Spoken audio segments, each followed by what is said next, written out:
ഉദ്ഘാടനം ചെയ്യുന്ന നമ്മുടെ റേഞ്ച് ഓഫീസർ കൂടിയായിട്ടുള്ള പ്രിയപ്പെട്ട ഷിബ് സാറെ, നമ്മുടെ ഇവിടുത്തെ ഈ തിരുനെല്ലി ഗ്രാമപഞ്ചായത്തിൻ്റെ മെമ്പറും അതോടൊപ്പം ഈ വാർഡ് മെമ്പറും ഒപ്പം തന്നെ സ്റ്റാൻഡിംഗ് കമ്മിറ്റി ചെയർപേഴ്സണുമായിട്ടുള്ള ജയഭാരതി മാം, പ്രിയമുള്ള ഫോറസ്റ്റ് ഓഫീസേഴ്സ്, പ്രിയമുള്ള സഹപ്രവർത്തകർ,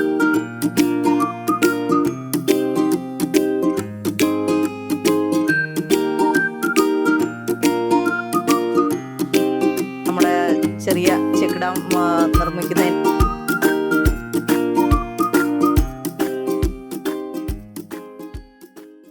നമ്മളിന്നിവിടെ ചെയ്യാൻ പോകുന്ന ചെറിയൊരു കാര്യമല്ല. എനിക്ക് ഓർമ്മ വരുന്നത്, നമ്മൾ സാധാരണ മുല്ലപ്പെരിയാർ ഡാമിനെ കുറിച്ച് കേൾക്കുമ്പോൾ എല്ലാവരുടെയും മനസ്സിൽ പെന്നിക്കുക്കാണ് ഈ മുല്ലപ്പെരിയാർ ഡാം ചെയ്യുന്നത്. അപ്പോൾ വളരെ സാത്വികനായൊരു മനുഷ്യനായിരുന്നു അദ്ദേഹം വന്ന് നോക്കുമ്പോൾ പെരിയാർ നദി അങ്ങ് കടലിലേക്ക് അലച്ച് തല്ലി അങ്ങ് ഒഴുകിപ്പോയി. അതിനിപ്പുറം ഈ തമിഴ്നാട് ഭാഗത്തേക്ക് കുടിവെള്ളം പോലും ലഭിക്കാതെ പട്ടിണിയായി കുടിവെള്ളത്തിനും ഭക്ഷണത്തിനുമായിട്ട് കുട്ടികളെ വരെ വിൽക്കാൻ നിൽക്കുന്നൊരു കാലം ഉണ്ടായിരുന്നു. അപ്പോൾ ആ ജോൺ എഫ് പെന്നിക്കിൻ്റെ ഒരു ചിത്രം അവിടെ വെച്ചിട്ടുണ്ട്. അവിടെ ഒരു തമിഴ്നാട്ടിൽ നിന്നൊരാൾ വന്നു കഴിഞ്ഞാൽ ദൈവത്തെക്കാളേറെ വണങ്ങിയിട്ടാണ് ജോൺ എഫ് പെന്നിക്കിന് പോകുന്നത്. അത്രയേറെ പ്രിയപ്പെട്ട ഒരാളാണ്. അന്നത്തെ കാലത്ത് പെന്നിക്ക് വന്ന് മഹാനായ ഒരു എഞ്ചിനീയർ ആയിരുന്നു അദ്ദേഹം വന്ന് കാണുകയാണ് ഈ അലച്ചു പോകുന്ന ജലാശയത്തിൽ ഇന്നത്തേക്കാൾ വന്യജീവി സമ്പത്ത് കൂടുതലുള്ളൊരു സമയമാണ്. അങ്ങനെ പെന്നിക്കൊക്കെ അതിനേക്കാളേറെ മലമ്പനിയുള്ളൊരു കാലം.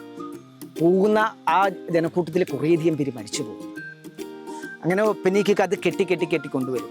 അതായത് ഒരു പരിധിവരെ കെട്ടിക്കൊണ്ടുവരുമ്പോഴാണ് ഭയങ്കരമായൊരു പ്രളയമുണ്ടാവും.